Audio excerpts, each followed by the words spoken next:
30 күнге 32 челленджінің 9-шы күні.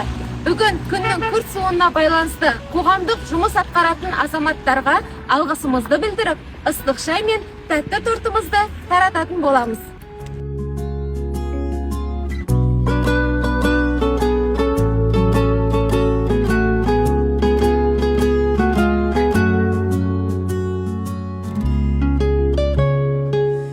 Өзгеге су ұсынсаң, өзіңе бал ұсынды.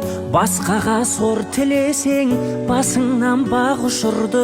Алдыңнан шығаратын жасаған нәрісіңді, бұлжымас бұл өмірдің бумеранг заңы сынды. Жақсы адамдармен табысайықшы, жақсы амалдармен қауышайықшы.